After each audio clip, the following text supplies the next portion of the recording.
The Suzuki RE5 almost killed an entire company overnight. This bike was Suzuki's $200 million bet that rotary engines would make every piston motorcycle obsolete.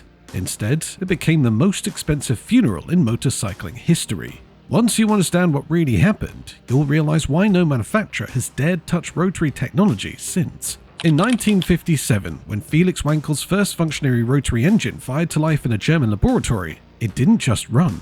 It rewrote everything the world thought it knew about making things go fast. Think about every engine you've ever seen. Pistons hammering up and down like angry fists in a boxing match. Connecting rods flailing around like the arms of a breakdancer having a seizure. Vibrations so violent they can shake cars apart and turn motorcycle riders into human paint mixers. The rotary engine was different. Imagine a perfectly balanced figure skater spinning effortlessly on ice. That's what Wankel had created. A triangular rotor that spun smoothly inside an oval chamber, generating power with the grace of a ballet dancer instead of the violence of a demolition derby. It was seductive, dangerously seductive. By the 1970s, every major car company had fallen under the rotary spell. General Motors spent $50 million developing rotary engines for Corvettes, almost the cost of building an entire city back then. Mercedes-Benz was testing them in luxury cars. Even the ultra-conservative Germans were convinced that rotary technology was the future. But for motorcycles, the rotary represented something even more revolutionary. If you've ever ridden a motorcycle, you know the enemy: vibration. Your hands go numb. Your mirrors become useless blurs. Your coffee mug rattles off the nightstand when you start the bike in the garage. The rotary promised to solve everything. It was like discovering a way to make electricity without sparks or fire without smoke. Smooth power delivery that wouldn't shake your teeth loose. Fewer moving parts than a toaster. The promise of reliability that would make Honda engineers weep with envy. At Suzuki headquarters in Japan, Project Chief Shigeyasu Kamiya wasn't just interested in rotary technology. He was obsessed with it like a teenager with their first crush. While Honda was perfecting engines that worked like refined sewing machines and Yamaha was building engines that screamed like chainsaws, Suzuki saw an opportunity to build something completely different. The competitive situation was brutal. Honda's CB750 had hit the motorcycle world like the iPhone hit the phone industry. Suddenly, everyone else's products looked ancient. Kawasaki's Z1 had raised the performance bar even higher. Suzuki was stuck in third place, like being the bronze medalist at the Olympics when everyone only remembers the gold. They needed something revolutionary, something that would make every other motorcycle look as outdated as a horse and buggy. On November 24, 1970, Suzuki made a decision that would either revolutionize motorcycling or bankrupt the company. They licensed Wankel's rotary technology and committed to building the world's first mass-production rotary motorcycle. But they weren't just licensing technology. They were betting their entire future on an engine that existed more in dreams than in reality.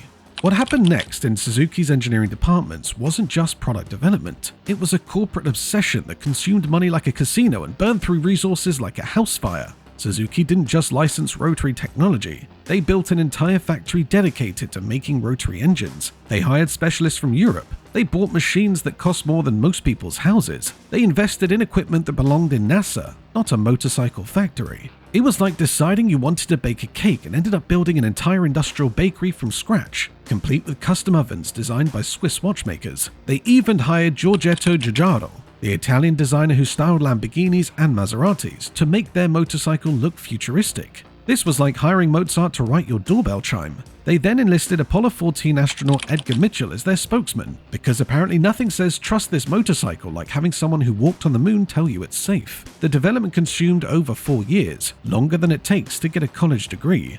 Each prototype cost $35,000 to build when the average house cost $25,000. They were literally building motorcycles that cost more than most people's homes, just to figure out how to build motorcycles. At the heart of their mechanical revolution was a 497cc single-rotary Wankel engine that promised to redefine what motorcycles could be. Instead of pistons hammering up and down like jackhammers, this triangular rotor would spin smoothly, generating 62 horsepower with the elegance of a Swiss watch instead of the violence of a sledgehammer. But here's where things get interesting. Suzuki's engineers were about to discover that building a rotary motorcycle was like trying to tame a dragon. It looked beautiful and powerful, but it could literally melt everything around it. What Suzuki unveiled in 1974 wasn't just a motorcycle engine. It was a machine that challenged the very laws of physics and lost spectacularly. The rotary engine worked like this. Imagine a triangular rotor spinning inside an oval chamber shaped like a racetrack. As the rotor spun, it created 3 separate chambers that constantly changed size, sucking in fuel, compressing it, exploding it, and spitting out exhaust, all simultaneously. It was like trying to run 3 different restaurants in the same kitchen at the same time. The genius was obvious. Instead of pistons stopping and starting like city traffic, this rotor just kept spinning smoothly like a highway. No reciprocating parts meant no vibration. Fewer moving parts meant better reliability. It was elegant engineering at its finest. But here's what nobody anticipated: the heat. Think about a conventional engine. It fires once every 2 crankshaft rotations, like a basketball player taking a shot every couple of seconds. The Rotary fired 3 times per rotation, like a machine gun compared to a hunting rifle. And since it never stopped firing, it never got a chance to cool down. The exhaust temperatures reached 1,700 degrees Fahrenheit. That's hot enough to melt aluminum cookware, hot enough to make steel glow like a campfire, hot enough that mechanics could literally light cigarettes off the exhaust pipes. To understand how insane this was, imagine your kitchen oven running at maximum temperature 24/7, never getting a break to cool down. Now imagine trying to build that oven light enough to carry on a bicycle. That was what Suzuki was attempting. Their solution required engineering that made rocket science look simple. They needed 2 complete cooling systems, one with water like a car radiator, another with oil like a deep fryer. The radiator was so massive it looked like something from a freight truck, not a motorcycle. But wait, it gets worse. The Rotary didn't just need one oil system like normal engines, it needed 3 separate oil systems running simultaneously, like trying to manage the plumbing for 3 different apartments in the same building. One oil system lubricated the engine like normal, another fed the transmission. The third was a total loss system that constantly injected oil into the combustion chamber to keep the seals from melting. This meant the engine burned oil on purpose, like a 2-stroke, but consumed it faster than a muscle car drinks gasoline. The carburation system was even more ridiculous. Instead of 1 carburetor like most bikes, or even 2 like performance bikes, the RE5 had 18 jets and 5 throttle cables. 5 cables. Most motorcycles have 1 throttle cable. The RE5 had 5. Like trying to play a guitar with the complexity of a pipe organ. Starting the bike required a procedure more complex than launching a space shuttle. Cold weather? Forget about it. This thing had more starting instructions than a Boeing 747. It was engineering brilliance taken to the point of insanity, like building a wristwatch with the complexity of Big Ben. What happened next reads like a disaster movie where the hero's greatest strength becomes their greatest weakness. The RE5 launched in 1974. Right as OPEC decided to teach the world a lesson about oil dependency. Overnight, gasoline prices quadrupled. Gas lines stretched around city blocks like Black Friday shopping queues. The government dropped speed limits to 55 miles per hour. Everyone started caring about fuel economy like their lives depended on it. And Suzuki had just launched a motorcycle that got worse gas mileage than most cars. The timing was like opening a steakhouse during a vegetarian convention.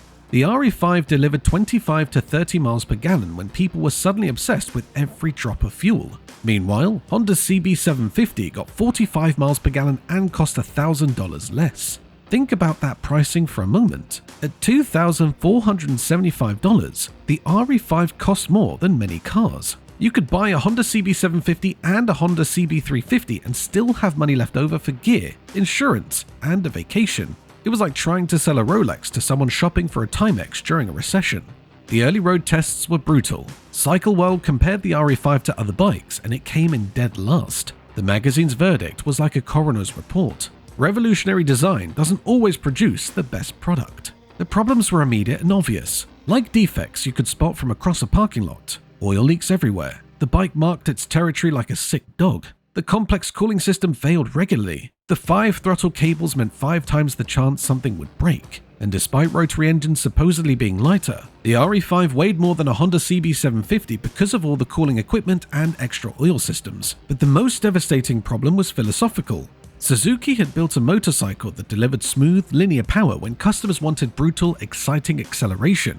It was like serving fine wine to people who wanted energy drinks. The lack of engine braking, a fundamental characteristic of rotary engines, made the bike feel disconnected, like riding a motorcycle through thick honey. Journalists wanted to love the innovation, but loving the RE5 was like trying to love a beautiful but high-maintenance partner who drained your bank account and constantly needed attention. Here's where the story turns from engineering comedy to economic horror show. Picture your local motorcycle dealer, usually a guy who can fix anything with an engine using basic tools and common sense. Now imagine trying to explain to him that this new motorcycle needs 3 different oil changes, 18 carburetor jets adjusted individually, and spark plugs that cost 10 times more than the normal ones. Most dealers took one look at the service manual, 200 pages longer than normal bikes, and said absolutely not. It was like asking a short-order cook to prepare a 5-course French meal with ingredients they'd never heard of. One dealer famously told a customer, "That is not a Suzuki," and refused to acknowledge the bike existed in his showroom. Another sold an RE5 for $1,000 and told the buyer, "Don't ever bring this thing back here."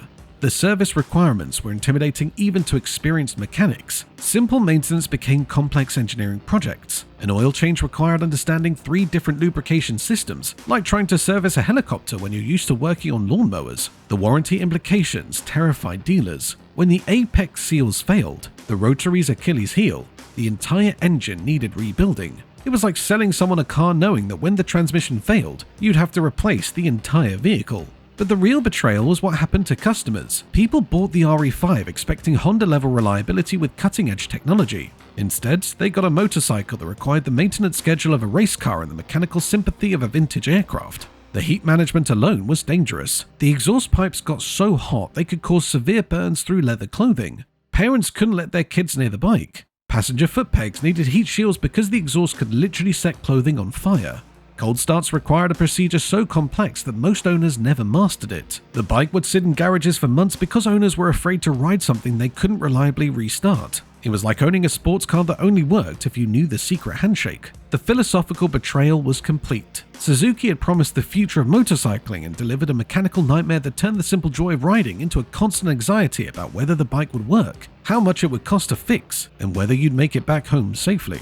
By 1976, the sales numbers read like a medical examiner's report on corporate death. Suzuki projected selling tens of thousands of REs annually. Reality delivered 6,000 total over 2 years across the entire planet.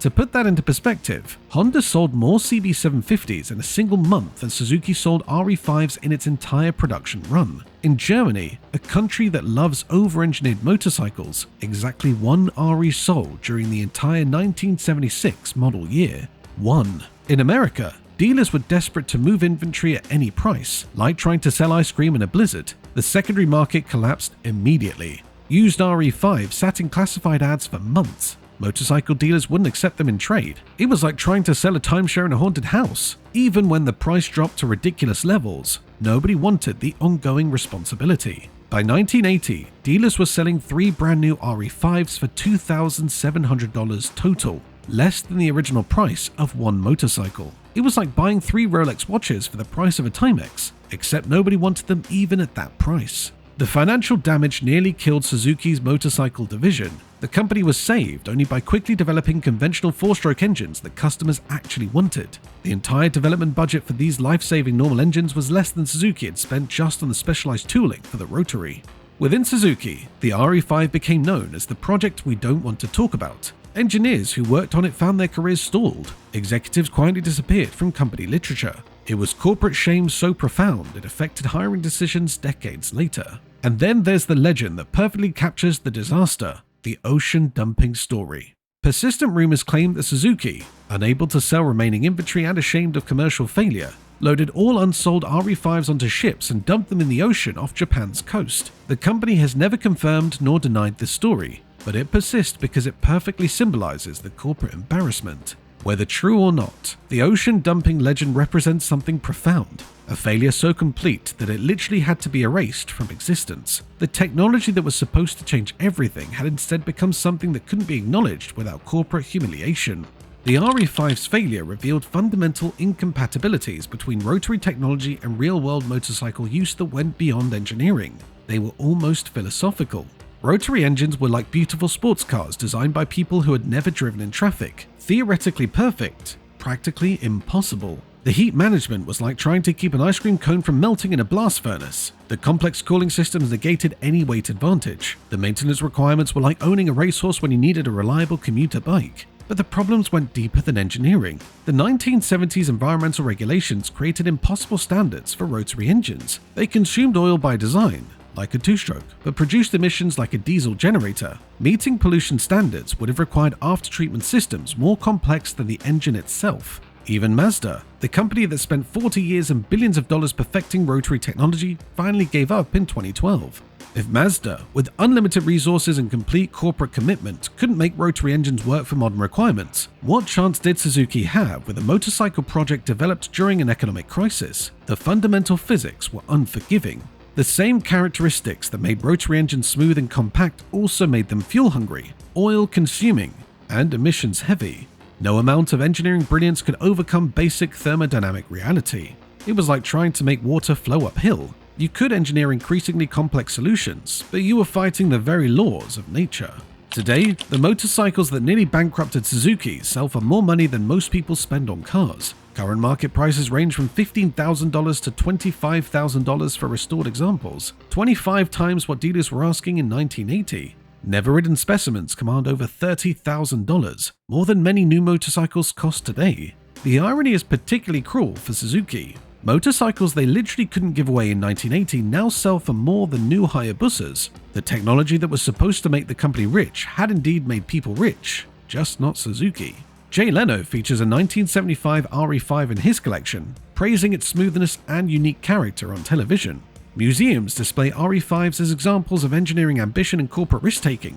The bikes that were commercial disasters have become historical treasures. But here's the cruel twist. Most of these expensive collector pieces don't actually run. The complexity that made them impossible to maintain in the 1970s makes them nearly impossible to restore today. Parts availability is worse than for World War II aircraft. The specialized knowledge required to rebuild them barely exists. Current owners describe a bizarre parallel universe where their motorcycles receive more attention at shows than modern superbikes, despite being slower, less reliable, and more expensive to maintain than any contemporary motorcycle.